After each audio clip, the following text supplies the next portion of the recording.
I need to go to bed. I just can't talk about this anymore. Good night.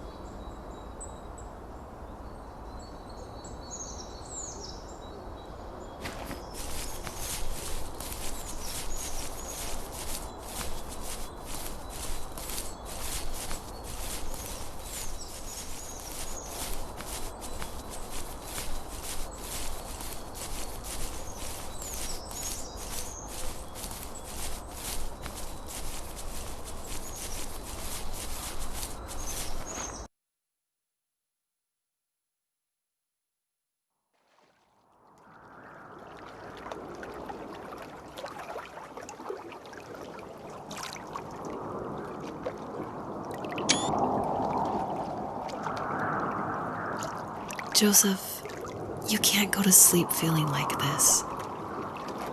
I'm sorry for everything, and I know you need space, but I'm here for you. You don't need to feel so lost. Joseph, have I ever told you what my mother was like?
You know what it's like not to have a mom at home. And you know how hard that made my childhood.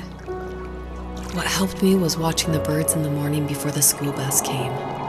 I thought that my mother was one of those birds, and it made me want to be free like her. My mom taught me how to fold origami cranes while she was in the hospital. So I told myself I would fold one every day until I could fly myself.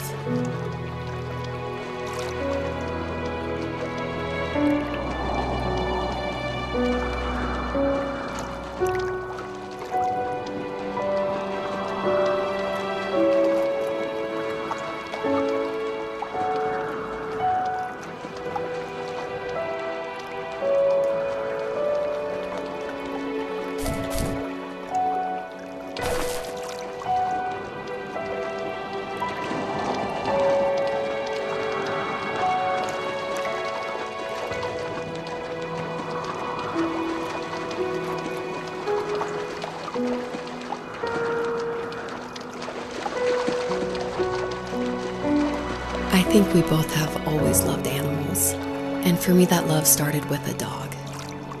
Sometimes this Rottweiler would come up to our property line and wait at the fence for me, but only once in a while. I was sure to check every day immediately after school, and it usually ended in disappointment.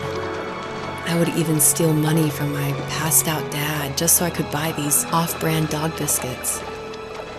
Even when she did stop by, she never went beyond the fence. Why was she so scared?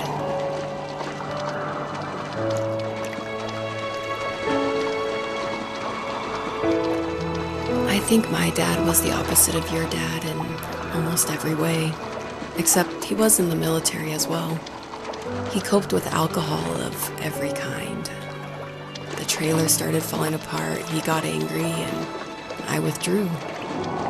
More and more, I became the weird, quiet kid who made lots of origami birds and carried dog biscuits around. I think we were pretty similar when it came to being the weird kids. And that same sincerity in college was one of the reasons I was so drawn to you. Life got worse and worse. And at one point, I really didn't think I could survive another day with my soul still intact. I had no real friends, let alone neighbors, since we lived in the middle of nowhere. I should have talked to my teacher, but I was scared what he would do if he found out. As I waited for the school bus one morning, I walked around until I found something in an abandoned shed. Something I can't put into words. I summoned courage I didn't know I had, and I broke into my dad's room and found the key to the shed where he had locked my bike. I'll never forget that feeling. The wind rushing by my ears as the sun rose over fields of wheat.